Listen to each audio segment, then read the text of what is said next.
Alors on continue le cours sur la dérivation et on va parler de fonctions dérivées. On va poser dans cette première partie la définition d'une dérivée, de la fonction dérivée. Alors on va partir d'un exemple qu'on a déjà travaillé avant, c'est la fonction carré. Donc on va considérer la fonction f qui est définie par f de x égale x au carré. Et puis on va prendre deux réels petit a et petit b. Et on va exprimer le taux de variation de cette fonction entre a et a plus h et simplifier ce taux de variation. Alors le taux de variation, il s'écrit f de a plus h moins f de a, le tout divisé par h.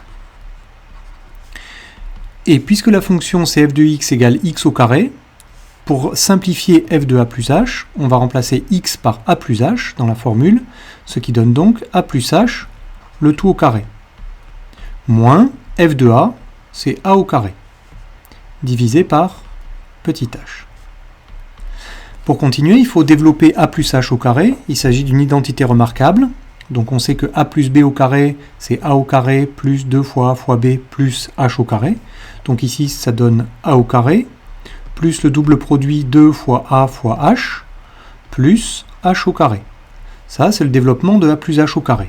Et puis il reste encore moins a au carré. Tout ça divisé par petit h. Alors on voit qu'en haut, les choses se simplifient un petit peu parce que j'ai a au carré qui se simplifie avec moins a au carré. Il me reste donc 2ah plus h au carré, le tout divisé par h. Et ça, on a déjà fait ce calcul avant dans des exemples. On avait remplacé par exemple petit a par 1 ou petit a par 3 dans les exercices aussi. Et on peut donc factoriser en haut par h. En factorisant par h, on obtient h facteur de 2a plus h. Ça, on peut le vérifier en redéveloppant. H fois 2a, ça donne bien 2ah, plus h fois h, ça donne bien h au carré. Donc on ne s'est pas trompé dans la factorisation, divisé par petit h. Vous voyez qu'ici, petit h et petit h se simplifient, il reste simplement 2a plus h. Autrement dit, le taux de variation de la fonction carré entre a et a plus h, c'est 2a plus h. Quelle est la limite de ce taux de variation quand h tend vers 0 ?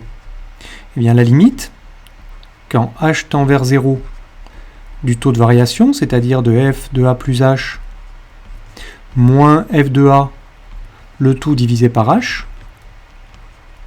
ça donne la limite quand h tend vers 0 du taux de variation qu'on a simplifié à la question précédente, c'était 2a plus h. Or maintenant, quand h est très proche de 0, eh bien 2a plus h, c'est proche de 2a. Ce qu'on en déduit maintenant, c'est que on vous demande de trouver le nombre dérivé f' de a. Alors ça, il faut se souvenir d'un rappel de cours que je vais écrire ici. f' de a, on en sait deux choses, je vais les rappeler toutes les deux. La première, c'est que f' de a, c'est l'aspect graphique, ça. F' de a, c'est le coefficient directeur, c'est-à-dire la pente de la tangente au point d'abscisse petit a. Ça, c'est l'aspect graphique des choses au point d'abscisse petit a.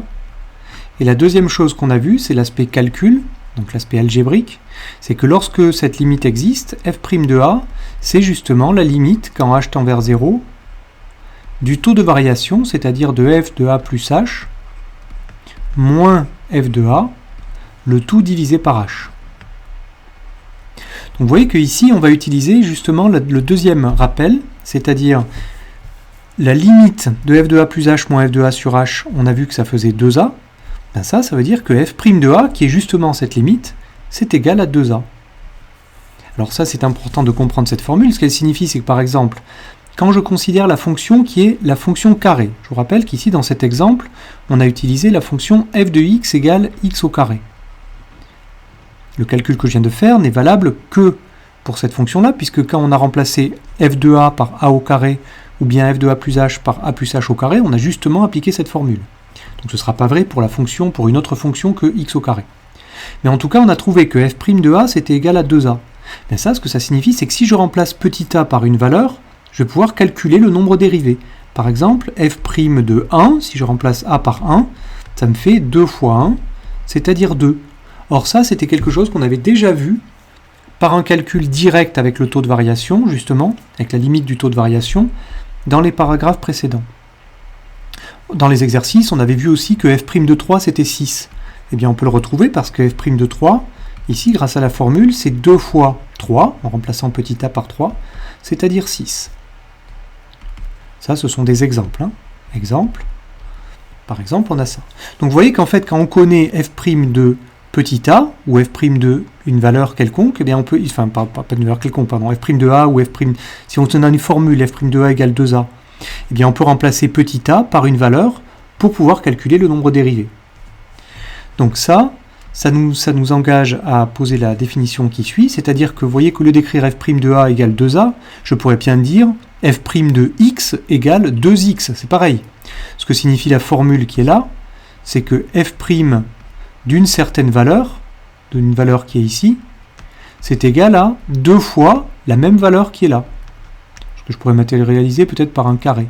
Ce que je mets dans le carré ici, je dois le remettre ici. Vous voyez, c'est ce que j'ai fait pour calculer f' de 1, j'ai mis 1 dans le carré. Pour calculer f' de 3, j'ai mis 3 dans le carré. Et si je mets x dans le carré, j'obtiens f' de x égale 2 fois x. Ça, c'est ce qui permet de poser donc la définition. Qu'est-ce que c'est une fonction qui est dérivable sur un intervalle? Eh bien, ça veut dire qu'elle est dérivable en tout petit a de l'intervalle. C'est-à-dire f' de a existe toujours.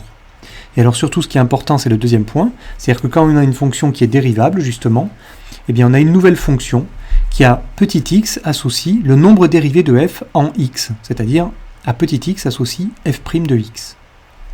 Donc, on va reprendre la fin de mon exemple maintenant.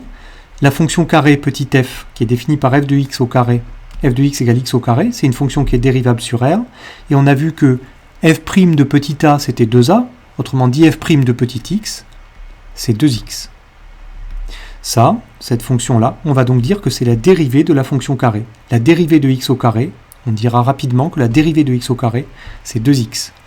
La dérivée de la fonction qui est définie par f de x égale x au carré, c'est f' de x égale 2x.